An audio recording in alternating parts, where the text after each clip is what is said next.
c'est l'histoire de la vie. La savane, ces animaux emblématiques à l'état sauvage, ces hordes de guépards, de rhinocéros, de girafes. Des scènes de dessins animés tant elles sont devenues rarissimes dans la nature africaine. Même les documentaires animaliers seront bientôt des pièces d'archives. Et si les animaux iconiques du continent africain disparaissaient ? Une crainte qui n'est aujourd'hui plus hypothétique, car certaines espèces pourraient s'éteindre dans les décennies à venir, et on les connaît, il suffit d'aller voir la liste rouge établie par l'Union internationale de la conservation de la nature. Et pour savoir si une espèce est menacée, on s'intéresse à des facteurs qui concernent l'état de ses populations dans la nature. Par exemple, les effectifs, combien il reste d'animaux pour une espèce donnée. Ou alors la superficie occupée par une espèce. Plus la superficie est petite, plus l'espèce a tendance à être menacée. Et on regarde aussi les tendances, les taux de déclin sur quelques décennies. La liste rouge permet également de savoir à quel niveau l'espèce est menacée. Elle peut être vulnérable, en danger ou en danger critique d'extinction. Sur les 10 000 espèces africaines évaluées, 2970 sont menacées, 1029 sont en danger et 555 en danger critique. Pour la plupart, les animaux de la grande faune africaine. Le lion, la girafe, le guépard, l'éléphant d'Afrique, la gazelle d'Orcas, le pangolin, l'hippopotame sont par exemple étiquetés vulnérables. Le lycaon, plus communément appelé le chien sauvage africain, est en danger d'extinction. Le rhinocéros noir, les gorilles de l'Est et de l'Ouest, ou encore la gazelle d'Ama, sont en danger critique d'extinction. Encore plus inquiétant, l'évolution des effectifs ces dernières années. En 1980, il y avait 1,2 million d'éléphants. Ils sont aujourd'hui autour de 415 000. La population de lions a baissé de 43% en 23 ans. On en compte désormais environ 35 000. Les girafes, elles, sont moins de 100 000, soit un déclin de 40% sur 35 ans. En 25 ans, la population des gorilles de l'Est a chuté de 77% et on compte pas plus de 5 000 rhinocéros noirs, moins de 7 000 guépards, 200 loups éthiopiens, entre 100 et 200 gazelles d'Ama et pas plus de 90 adax, appelés aussi antilopes blanches. Avec les tendances qu'on observe aujourd'hui, ce que ça veut dire, c'est qu'à ce rythme-là, si on continue sur ces pentes-là, on risque de voir disparaître à l'échelle de quelques décennies des espèces comme le lion ou le gorille de l'Est par exemple. L'Afrique est le deuxième continent où la faune est la plus menacée après l'Europe, et ça pour 4 raisons. La première, ce sont les atteintes aux forêts. La déforestation et la prospection pétrolière, notamment en République démocratique du Congo, ont considérablement réduit les habitats des animaux. Des habitats réduits également par l'extension des villes et des zones de culture. Troisième cause de l'extinction des espèces en Afrique, la chasse illégale, un braconnage qui alimente un commerce international. Ces animaux de la grande faune africaine sont très prisés, notamment en Asie, en Vietnam et en Chine par exemple, parce qu'on prête à ces animaux des propriétés, notamment de soins pour les médecines traditionnelles asiatiques. Donc on vend la corne de rhinocéros, les os de tigre, les moustaches de tigre, les écailles de pangolin. Et en fait, ce commerce qui est majeur est mené grâce à des groupes criminels organisés qui chassent la grande faune en Afrique. Ensuite, ces produits d'animaux sont acheminés jusqu'en Chine et au Vietnam où ils sont consommés localement. Et l'ivoire d'éléphant entre dans ce commerce-là. On estime que 30 000 éléphants sont tués chaque année pour leur ivoire.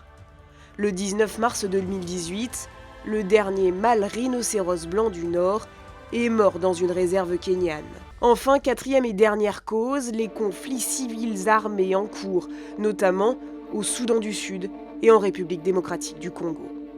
Les conflits qui ont lieu depuis longtemps dans la partie est de la République démocratique du Congo, c'est une des causes majeures d'explication du déclin du gorille de l'Est. Autant de causes qui font effet boule de neige, car moins d'antilopes, ce sont aussi moins de proies pour les guépards et les lions. Mais pour enrayer le déclin de ces animaux, il existe des solutions, notamment des programmes de préservation des espèces les plus fragiles. Il y a plusieurs programmes de conservation du rhinocéros noir qui consistent à déplacer les rhinocéros pour les mettre dans des zones protégées ou à renforcer les populations de rhinocéros en regroupant les animaux. Donc ça, c'est une façon de faire, mais évidemment, on ne peut pas répondre à la crise en s'intéressant à chaque espèce comme ça au cas par cas, ça demande beaucoup trop de moyens. Une approche qui est beaucoup plus efficace, c'est de créer de vastes espaces protégés. Donc l'idée, c'est qu'en créant des parcs ou des grandes réserves, on protège des espaces et du coup tous les animaux qui s'y trouvent, les animaux de la grande faune comme tous les autres. En Afrique, ces dernières décennies, il y a des efforts extrêmement importants qui ont été faits en création de zones protégées. Donc on a une grande quantité de zones protégées en Afrique de l'Ouest, comme en Afrique australe ou Afrique de l'Est en particulier. Ce qui manque parfois, par contre, c'est les moyens pour gérer ces zones protégées. Quand la menace principale, c'est le braconnage, eh bien, il faut des équipes de rangers sur place pour protéger les animaux. Et parfois, les moyens peuvent manquer. Une approche que certains pays adoptent et développent fortement, c'est d'utiliser cette grande faune pour générer des ressources. Le Kenya en particulier a développé très fortement le tourisme de vision, c'est-à-dire concrètement des safaris, où on invite les touristes à aller voir dans la nature des espèces sauvages. Et ça marche extrêmement bien. Grâce aux aires protégées en Afrique, on a déjà réussi à sauver des espèces qui étaient au bord de l'extinction. Le rhinocéros blanc, qui est aujourd'hui le rhinocéros encore un petit peu abondant en Afrique, il faut savoir qu'il a frôlé l'extinction au début du XXe siècle. Il n'y avait plus que 200 rhinocéros blancs au début du XXe siècle en Afrique. À ce moment-là, on s'est rendu compte de la situation dramatique, du fait que l'espèce risquait de s'éteindre très prochainement. Et cette espèce a justifié la création de grands parcs, notamment en Afrique du Sud. Et grâce à ces parcs et à la gestion qui a été mise en place, le rhinocéros blanc a remonté la pente petit à petit. Et finalement, au bout de quasiment un siècle, on est arrivé à 20 000 rhinocéros blancs. Consacrer des moyens à la protection, mais il faut surtout arrêter de détruire. Et pour cela, il faut agir contre les pressions, lutter contre la déforestation, l'exploitation illégale du bois ou le braconnage. Heureusement, on a un instrument important au niveau mondial qui est la Convention de Washington. On l'appelle la CITES, c'est la Convention internationale sur le commerce des espèces sauvages. Cette convention de Washington, elle interdit l'exportation et l'importation des espèces les plus menacées par le commerce. Aujourd'hui, il y a un moratoire par exemple sur le commerce d'ivoire d'éléphant. C'est parce que l'éléphant est inscrit à l'annexe 1 de la CITES, qui du coup interdit toute exportation et toute importation d'ivoire d'éléphant. 675 pays ont signé la convention. Ce sont parfois les pays africains qui décident d'exploiter leur grande faune, justifiant que leur commerce peut servir à leur conservation. Par rapport au fait d'autoriser des petits flux d'ivoire, par exemple, aux cornes de rhinocéros, ce qu'on observe, c'est qu'à chaque fois qu'on fait ça, on permet à la contrebande de se développer davantage. Finalement, on peut faire des faux permis et on peut dire blanchir des stocks d'ivoire illégaux. Donc aujourd'hui, toute ouverture, même légère, du commerce de cornes de rhinocéros ou d'ivoire, c'est une porte ouverte beaucoup plus grande au commerce illégal. C'est comme ça que l'Asie continue de se fournir en pitons royaux, tortues, fourrures d'otaries de Namibie, perroquets gris du Gabon, peau de crocodile ou encore en peau d'âne. Les scientifiques estiment que la Terre connaît sa 6e extinction de masse en 500 millions d'années, car ces animaux de la grande faune ne sont que le sommet de l'iceberg.